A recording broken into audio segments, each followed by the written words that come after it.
Friends ఈ వీడియోలో వచ్చేసి మనం మన యొక్క బ్లాగర్ వెబ్సైట్లో థీమ్ని ఎలా చేంజ్ చేయాలనేది చూద్దాం. సో ప్రీవియస్ వీడియోలో నేను వచ్చేసి అసలు బ్లాగ్ని ఎలా క్రియేట్ చేయాలి ఏంటనేది మీకు అయితే చెప్పాను కదా. సో మనం బ్లాగ్ని క్రియేట్ చేసేసాం. సో మన బ్లాగ్లో వచ్చేసి మనకి థీమ్ అనేది ఎలాగైతే వచ్చిందనమాట. సో ఈ డిఫాల్ట్గా ఉన్న థీమ్ని మనమైతే ఇప్పుడు చేంజ్ చేయబోతున్నాం అనమాట. సో దానికోసం మనం మన బ్లాగర్ అకౌంట్లోకి వెళ్ళినట్టయితే ఇక్కడ వచ్చేసి మనకి థీమ్ అనేది ఒక ఆప్షన్ అయితే ఉంది కదా. సో దీన్ని అయితే క్లిక్ చేయండి. సో క్లిక్ చేస్తే మనకి డిఫరెంట్ థీమ్స్ అయితే ఇక్కడ ఉంటాయన్నమాట. ఇప్పుడు వచ్చేసి మనం వాడుతున్న థీమ్ వచ్చేసి ఇదనమాట. సో అలాగే మనకి డిఫాల్ట్ గా ఇంకా చాలా అయితే ఉన్నాయన్నమాట. దీంట్లోనే మనకి బ్లాక్ కలర్ కానీ, సో అలాగే మనకి రెడ్, సో గ్రీన్, బ్లూ ఇట్లా డిఫరెంట్ కలర్స్ లో అయితే ఉన్నాయి. అండ్ అలాగే మనకి డిఫరెంట్ మోడల్స్ లో కూడా అయితే ఉన్నాయన్నమాట. ఇప్పుడు ఎగ్జాంపుల్ ఈ థీమ్ వచ్చేసి మీకు నచ్చింది అనుకోండి. సో ఈ థీమ్ అయితే ఇలా సెలెక్ట్ చేసుకోండి. సో సెలెక్ట్ చేయగానే ఇక్కడ వచ్చేసి అప్లై అనేది కనిపిస్తుంది కదా. సో అప్లై క్లిక్ చేయండి. ఒకవేళ మీకు ముందుగానే చూడాలి ఎలా ఉంటుంది ఈ థీమ్ అన్నది అనుకుంటే, సో ఇక్కడ ప్రివ్యూ అయితే ఉంది కదా. సో ఈ ప్రివ్యూ క్లిక్ చేశారనుకోండి ముందుగా ఒక ప్రివ్యూ అయితే వస్తుంది అనమాట. మీకు ఎలా ఉంటుంది,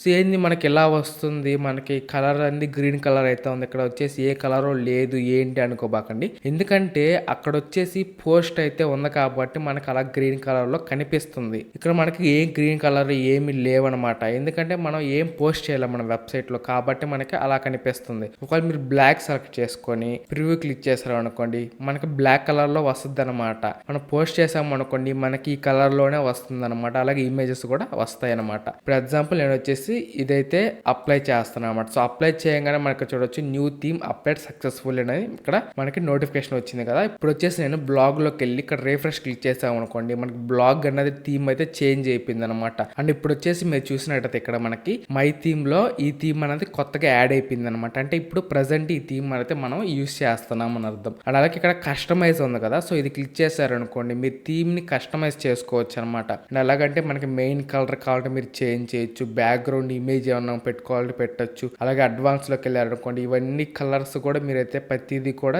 చేంజ్ చేయొచ్చు అనమాట. అలాగే గ్యాడ్జెట్స్ అనమాట. సో గ్యాడ్జెట్స్ అంటే అబౌట్ ఇవన్నీ ఉన్నాయి కదా. సో ఇవన్నీ కూడా మీరు సపరేట్ పేజ్ కావాలంటే ఇక్కడ మీరైతే సెట్ చేసుకోవచ్చు అనమాట. అండ్ అలాగే మీరు ఇంకో విధంగా కూడా ఈ థీమ్ అయితే ఎడిట్ చేసుకోవచ్చు అనమాట. అది ఎలాగంటే ఇక్కడ ఒక యారో సింబల్ అయితే కనిపిస్తుంది కదా కిందకి. సో దీని అయితే క్లిక్ చేయండి. సో క్లిక్ చేసిన తర్వాత ఇక్కడ నుంచి మీరు కావాలంటే బ్యాకప్ చేసుకోవచ్చు. అంటే మీరు ఆల్రెడీ పోస్టులన్నీ క్రియేట్ చేసేసి ఉంటారు, కావాలంటే మీరు బ్యాకప్ చేసుకోవచ్చు అనమాట. లేదంటే రీస్టోర్ చేయడమా ఇవన్నీ కూడా చేయొచ్చు. అండ్ అలాగే ఇక్కడ వచ్చేసి మీకు ఎడిట్ HTML అని అయితే ఉంది కదా. ఇది క్లిక్ చేశారనుకోండి, మీకు HTML అయితే ఓపెన్ అవుతుంది అనమాట. అంటే HTML కోడ్ అనమాట. సో ఈ HTML కోడ్ లో కూడా మీరు అయితే ఎడిట్ చేసుకోవచ్చు అనమాట. కాకపోతే మీకు HTML ఇవన్నీ కూడా CSS వచ్చుంటేనే మీరు ఎడిట్ చేయగలుగుతారు, లేదంటే మీకు కష్టం అవుతుంది అనమాట. కాబట్టి మీరు డైరెక్ట్ కస్టమైజ్ క్లిక్ చేసి అక్కడి నుంచైనా మీరు ఎడిట్ చేసుకోవచ్చు. మీకు తెలుసుంటే ఇక్కడ నుంచైనా ఎడిట్ ని క్లిక్ చేసి HTML ద్వారా ఎడిట్ చేసుకోవచ్చు మీ థీమ్ ని. అండ్ అలాగే ఇప్పుడు వచ్చేసి ఈ థీమ్ ని కూడా మీకు ఒకసారి సెట్ చేసి చూపిస్తాను. అప్లై క్లిక్ చేద్దాం. సో మనకి అప్లై అయిపోయింది అనమాట. ఇప్పుడు రిఫ్రెష్ క్లిక్ చేసాం అనుకోండి,